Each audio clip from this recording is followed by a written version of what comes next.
After this video, you will know how to become pro drifter, how to build drift car, and much more.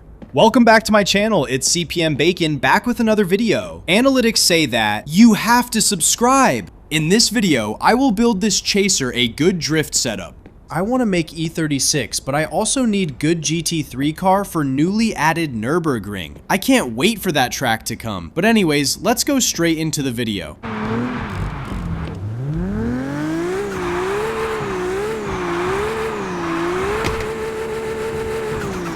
First, I have something to say for beginners. If you are already decent at drifting, don't worry, I will give you guys tips too, and who knows, maybe you can take advantage from these too. So I want every drifter to understand the idea of rear wheel drive drifting. Engine gives power to rear wheels, and you have to control the drift by turning. What I often see people doing is that they counter steer like this. It looks like that you don't trust your car and is not smooth at all. Whatever control you are using, you will be smoother if you counter steer less. But of course, if you have trash set up, you can't drift. Here is my car's setup.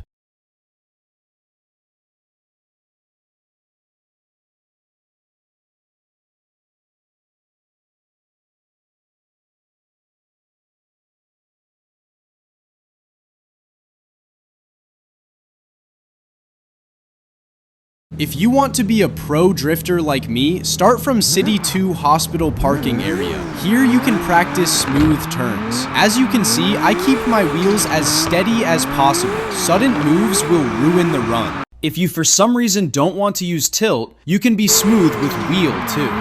Two of my friends use wheel, Swag and Dino Terrain. Using wheel, you have to use high sensitivity, and the sudden turning moves don't look really realistic.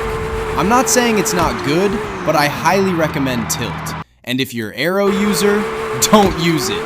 Learn tilt. But when using tilt, remember to put sensitivity to 0.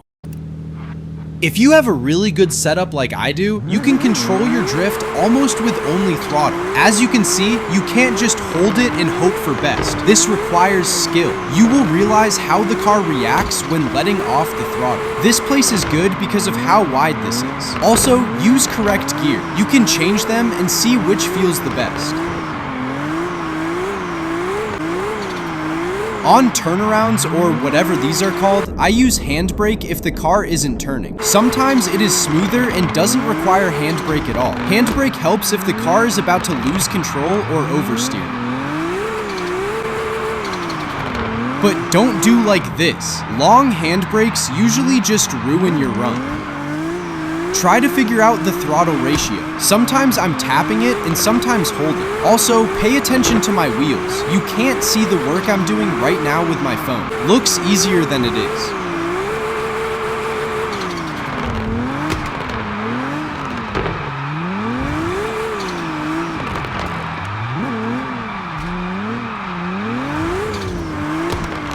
When going into wide drifting, you must change bigger gear.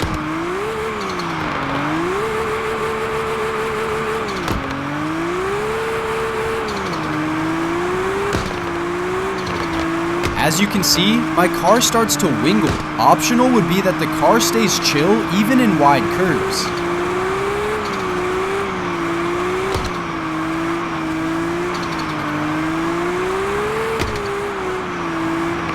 On Red Rock Canyon, there is this on super wide curve that is fun to drift, and this is difficult. If you are a beginner, I don't recommend to try this, but if you are brave, just do it. This is good practice for steering and angle.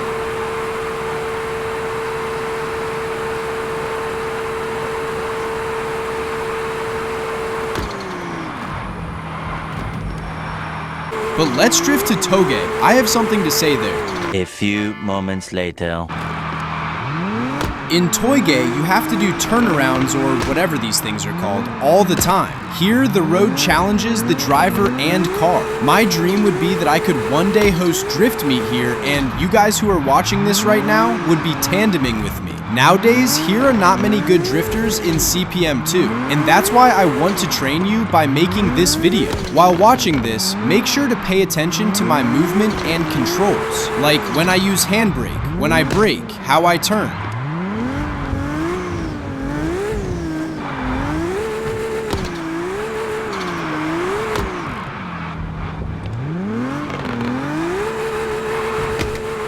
If you have tried, my 190E setup isn't perfect. It oversteers kinda easily, not gonna lie, but it's still decent.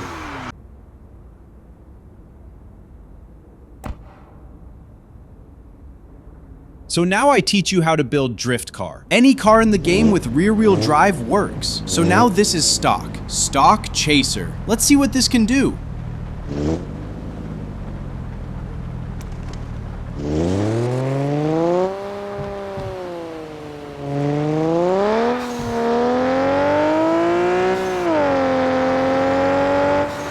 Well, good sounding at least. This still looks kinda ugly too. Let's dive into tuning.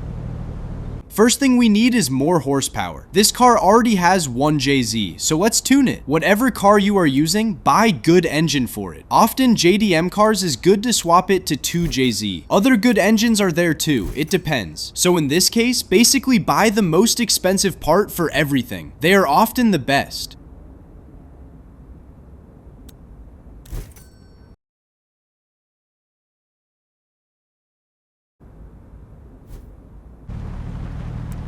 Well, let's see how this drives.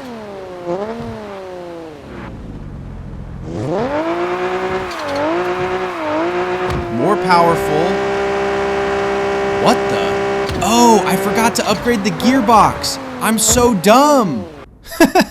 Okay, let's install it. Sure, the gearbox is rear-wheel drive. It can be manual if you want. By clicking drag racing, you can see the horsepower easily. Now we have over 1,000. That's good. Let's make this little cleaner so it doesn't hurt to look at it.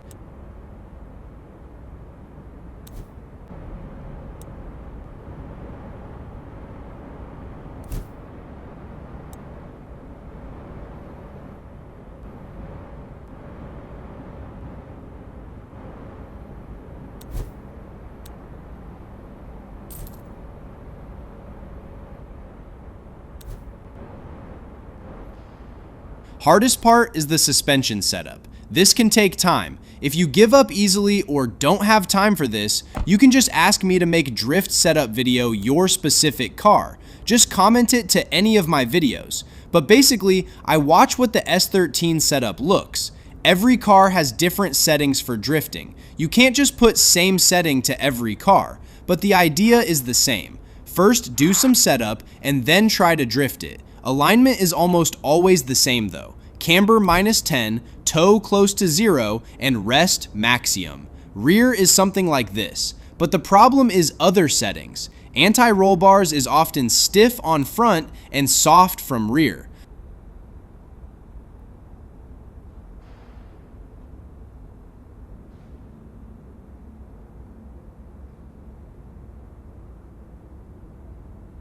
But let's try what this looks like.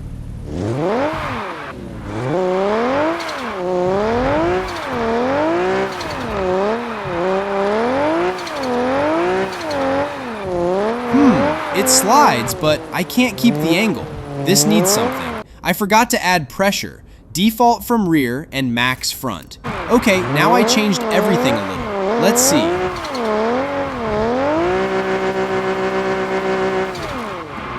Ah, this is trash. Get out.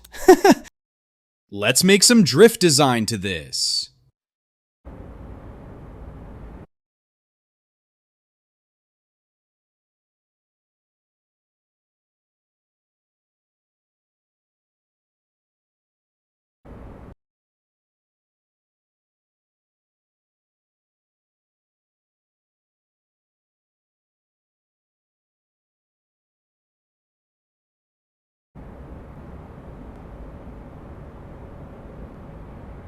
This is so tough, bro.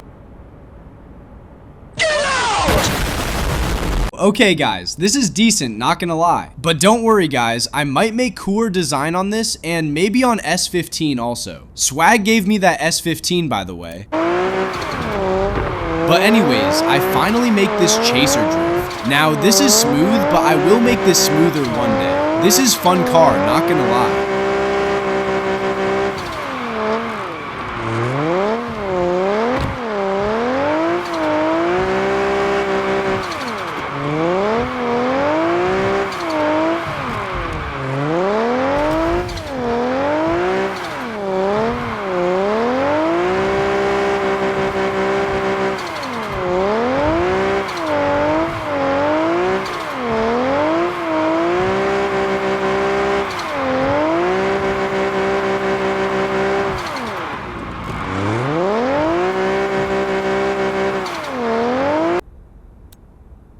but here it is if you want.